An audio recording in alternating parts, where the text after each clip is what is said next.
Hi again, everyone. This is Cammy from HotCopy Asia. Today I'm going to be talking about something called a readability score. So a readability score is how easy it is to read your content for people to understand the message that you're trying to relay or for people to digest the information that's on their screen. So in this video, what I'm going to try and do is I'm going to take an example of a piece of content and it just so happens to have a very low readability score. So I'm going to take this as an example and show you guys how to turn a readability score of an E to a complete A. So if you're ready, let's get started. So first of all, on the screen, you can see the text that I've opened here. So if you actually just look at it visually, you can already tell that it's very text heavy. It's very long winding. There's a lot of information there. So what we're going to try and do here is try and move things around a little bit, try to break the text up a little bit to just get a better readability, and I mean that in the sense that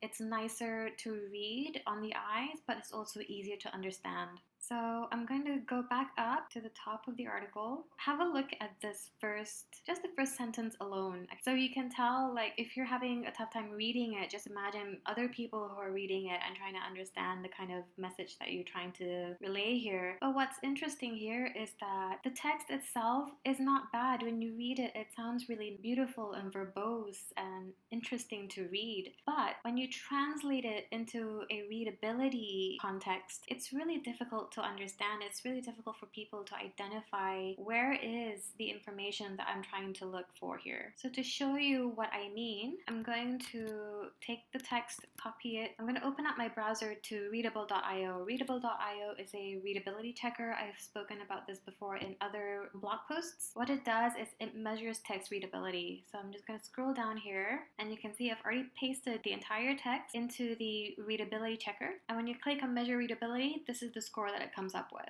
So the reason why I've taken this text as an example is because it does have one of the lowest ratings I've ever seen. So it tells me that our writers don't know about readability and they don't know how to measure the score. So what's great about this particular tool is that it not only rates your text on the right-hand side, but if you scroll a little bit further, it also rates your text based on certain readability formulas like the Flesch-Kincaid, the Gunning-Fogg, and a lot of the other readability indexes out there. And then you get readability scores, which is the Flesch reading ease. This is the most important one that I usually try and look out for. And if you look a little bit further down here, there's also text quality. These are really good information for you to have. Like, for instance, if you're checking for keyword density, the length of the syllables, and things like that. So what's even more interesting for me is that it also shows you a passive voice count and also a cliche count. And that's not all. If you look a little bit further down here, what the tool also does is that it checks for the tone of voice for your text. I'll show you here on the left-hand side. It goes from formal to conversational. So when you copy and paste your text into the tool, it will tell you at what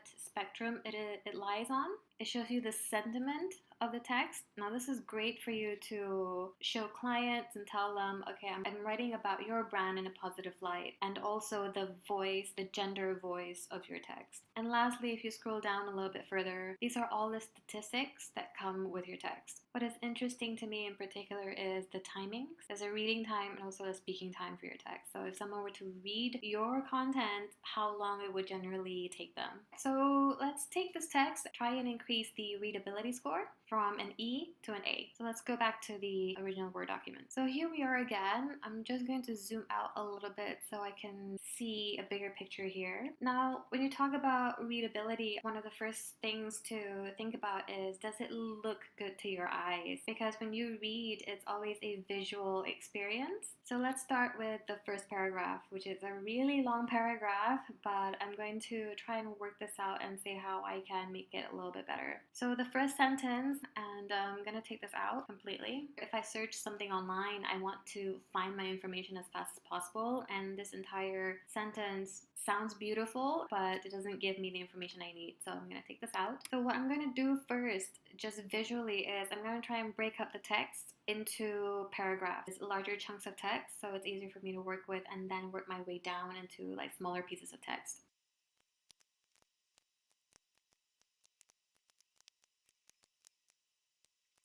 Okay, now that I'm done with that, what I'm gonna do is I'm gonna go back to the top of the article and I'm gonna skim through again. And this time, what I'm gonna look for is if I can change any particular piece of text or paragraph into a list. So, for instance, this one. So, I'm gonna combine these two paragraphs into a list because I think they're quite connected to each other. So, the way I'm gonna do it is I'm going to combine it into a list of conveniences or things that they can get for free at the hotel.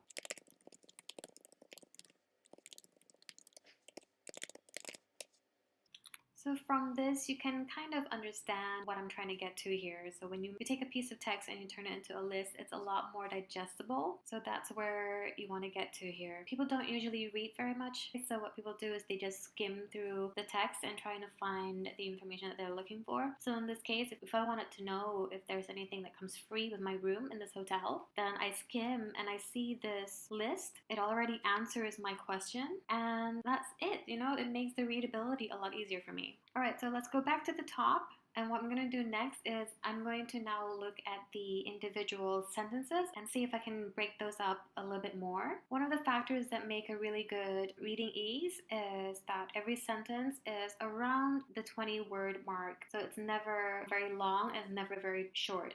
And also when I'm reading, I'm trying to see whether it's easy for me to read it, not only like reading it out loud, but also in my mind how it sounds like. So if it's very short and concise, obviously that's easy to read. And if it's longer, I'm going to try and break it up a little bit and maybe make it into 2 sentences or just shorten the sentence completely.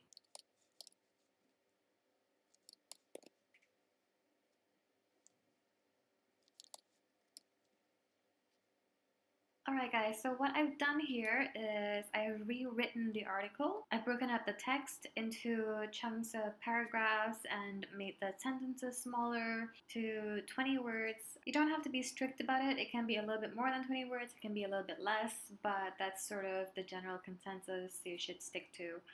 Alright, now that I have rewritten the entire article, what I'm going to do is I'm going to copy and paste it into the readability checker. Now as you can see, I've pasted it in there. I've clicked on measure readability right here and I've gotten my new rating, which is now up to a B. Now a B is good, but it's not exactly an A. So we're going to go through the text in the box right here on the left side. We're going to skim it. We're going to have a look at all the underlined words, all the words that have been highlighted, go through them and try and see if there's anything else that we can fix. And once we've done that, hopefully we'll get to an A. Alright, so if you look at the box on the left, there's still quite a bit of text that's been highlighted. Now the only thing you need to know is that the different color highlights mean different things. So this is where you're going to scroll down a little bit more, and under text quality on the right side here, you see all the meaning behind all the highlights. So it tells you exactly what's wrong with your text.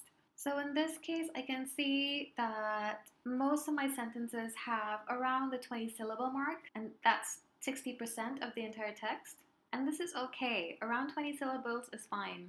But what you want to look at is really the one up here. Any sentences that are more than 30 syllables is going to be a problem. If you have an excessive amount of text that's been marked as having more than 30 syllables, you might want to have a look at that. So if anything at all on the right side in the percentage column seems a little bit too excessive to you, try and hone in on that and go back to your text and check it out, see where it appears, and then start fixing it from the beginning. Also under text quality, I think it's important to mention that there is a passive voice count here. If there is an excessive percentage of that as well, try and look into that and eliminate as much as you can. So now that I have all this text quality information, I'm going to go back to my text, try and fix things, and then I'll be right back. Okay, one thing I wanted to mention about passive voice count, it's underlined in blue. So if you go back to the text here, you can see there's this part here that's been highlighted in blue. So that means that particular part of your text is in passive voice. So what I'm going to do is I'm going to change it into something a lot simpler. So this was the text that was in passive voice. And instead of this, I'm not going to change this around and say winning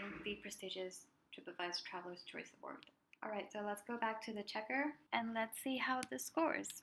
And there you go, you have it. So we're finally gotten from an E to an A. You did it just by using this tool. So now that you roughly know how to get your readability back in order, let's just go through the steps one more time. Let's just recap all the steps that we've taken to get here. Number 1, look at the length of your paragraphs. If your paragraphs are too long, then try and shorten it into 3 to 4 sentences. But the general rule is try to keep it short and simple. Number 2, take a look at your sentences. How many syllables does it have? How many words does it have? If it is an excessive amount, then again try shortening it as much as you can. Remember to look at the text quality here so you can go straight and hone in on where the problem areas are. Number 3, use subheadings in your text. Subheadings are great because it breaks up your article, it gets people to the information that they need, and visually it looks nice. Another way to break up your text is to add bucket brigades. Now, bucket brigades is something that I've talked about before in another article, so if you want to know more about that, you can read my blog post on that. And finally, check for passive voice. So you can see passive voice down here, and it will tell you if your text has any passive voices in there, and it will also show you where exactly the passive voice appears and where you need to fix. So thank you so much, guys, for watching this. I hope you've learned something new today. If you have any more questions about readability, you can comment down below. As usual, if you haven't yet, you can join our Facebook group, which is the Digital Content Writers Asia Facebook group. Come and join us. I'm always in there talking about content writing, just chatting with you guys in general. So thank you again for watching, and see you again soon. Bye bye.